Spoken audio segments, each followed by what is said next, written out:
একদিন একটা ভয়ানক ডাইনি টুনির মাথা কেটে তার ছেলেকে খেতে দেয়। ডাইনির ছেলে টুনির কাটা মাথা পেয়ে অনেক খুশি হয়ে যায়। ডাইনির ছেলে তাড়াতাড়ি করে টুনির মাথাটি খেয়ে নেয়। তারপর টুনির অর্ধেক খাওয়া দেহটা ডাইনি এবং ডাইনির ছেলে ফেলে রেখে চলে যায়। কিছুক্ষণ পর টুনটুনির মেয়ে ডুগডুগি সেই রাস্তা দিয়ে যাচ্ছিল এবং রাস্তা দিয়ে যেতে যেতে তার চোখে পড়ে তার মায়ের অর্ধেক কাটা দেহ রাস্তায় পড়ে আছে। এই দেখে সে খুব কান্নাকাটি করতে থাকে এবং ডুগডুগি সেই দেহটি মাথায় করে নিয়ে একটা সাধু বাবার কাছে যায় এবং সাধু বাবাটি বলে, ডুগডুগি, আমি তোর মাকে তখনই বাঁচাতে পারবো যখন সবাই ভিডিওটিকে লাইক এবং চ্যানেলটিকে সাবস্ক্রাইব করে দেবে। প্লিজ বন্ধুরা, তোমরা একটা করে লাইক এবং একটা করে সাবস্ক্রাইব করে দাও। তোমরা কি চাও না যে আমি আমার মাকে আবার ফিরে পাই?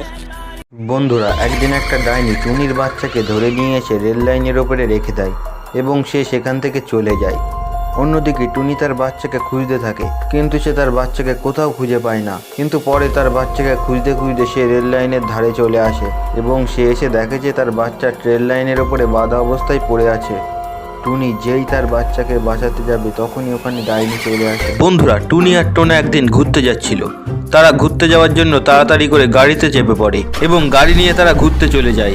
রাস্তা দিয়ে যখন তারা গাড়ি নিয়ে যাচ্ছিল তখন একটা ভয়ঙ্কর ডাইনি তাদেরকে দেখতে পায় এবং সেই ডাইনিটি এসে তাদের গাড়ি সমেত আকাশে উড়িয়ে নিয়ে যায়। বন্ধুরা, একদিন একটা ভয়ানক ডাইনি পুতুলের রূপ ধরে রাস্তার উপর পড়ে থাকে এবং তার কিছুক্ষণ পরই সেই রাস্তা দিয়ে যাচ্ছিল টুনটুনি পাখি এবং টুনটুনি পাখির চোখে সেই পুতুলটি পড়ে এবং টুনটুনি পাখি সেই পুতুলটি নিয়ে যায় তার বাড়িতে তার মেয়ে টোনার জন্য। তারা যখন পুতুলটি খাটের পাশে রেখে রাত্রিবেলা ঘুমাচ্ছিল তখন সেই পুতুলটি থেকে ভয়ানক ডাইনিটি বেরিয়ে আসে এবং সেই ডাইনিটি টুনটুনি পাখির মাথা কেটে খেয়ে নেয়।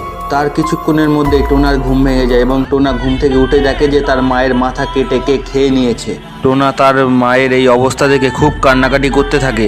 তারপরের দিন সকালবেলা টোনা তার মাকে একটা সাধু বাবার কাছে নিয়ে যায় এবং সাধু বাবাটি বলে যে, টোনা, তোর মা তখনই বাঁচবে যখন সবাই ভিডিওটিকে লাইক এবং চ্যানেলটিকে সাবস্ক্রাইব করে দেবে, না হলে তোর মা কিন্তু বাঁচবে না। প্লিজ বন্ধুরা, তোমরা একটা করে লাইক এবং একটা করে সাবস্ক্রাইব করে দাও। তোমরা কি চাও না যে আমি আমার মাকে আবার ফিরে পাই?